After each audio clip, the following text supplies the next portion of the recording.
आजादी के बाद देश में महापुरुषों महारथियों का जो भी उपाधि मिलनी चाहिए मिल तो रहा है, लेकिन भारत रत्न देश रत्न जैसी उपाधि व्यक्ति के आधार पर नहीं, व्यक्तित्व के आधार पर मिलना चाहिए। आज देश में जो वर्तमान सरकार है, ये सरकार अगर आज हम आजाद हुए हैं, स्वतंत्र हुए हैं, गणतंत्र हमें मिली है, ये हमारे देशवासियों का देन है, हमारे पूर्वजों की देन है, जिन्होंने जाति धर्म से ऊपर उठ करके देश की लड़ाई को लड़ा।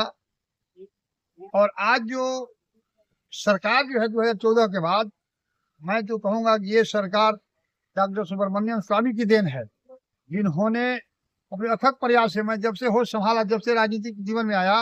उन्होंने अपने व्यक्तिगत खर्चा पर, व्यक्तिगत अनुभव के आधार पर लड़ते रहे भ्रष्टाचार के खिलाफ।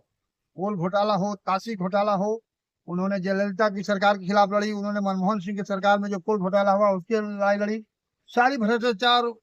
और अराजकता को जब सामने उन्होंने लाया तो देशवासी को लगा कि ये सरकार भ्रष्ट है, और तब जाकर के कांग्रेस को अपदस्थ करके नई सरकार को जीवन प्राप्त हुई है।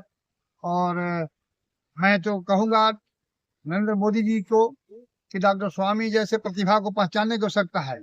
दुर्भाग्य यही है कि देश प्रतिभा को नहीं पहचान पाती है, पर्सनालिटी को, व्यक्ति को पहचान पाती है।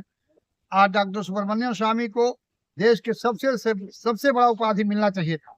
चाहे भारत रत्न हो, देश रत्न हो, जो भी उपाधि हो, क्योंकि उन्होंने आज तक जो भी लड़ाई लड़ी भ्रष्टाचार के खिलाफ, अपने पैसा से, अपने शारीरिक, मानसिक, आर्थिक जो भी है लड़ाई पर उन्होंने लड़ा, और आज तक देश उन्हें पहचान नहीं पाया। और वर्तमान सरकार भी उनकी भावनाओं को और उन्हें इग्नोर करके जो चल रही है,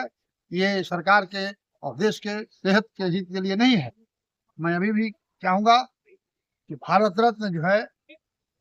व्यक्ति के आधार पर नहीं, व्यक्तित्व के आधार पर मिलनी चाहिए, और कौन किसने देश के लिए कुर्बानी दिया है उसमें मिलना चाहिए।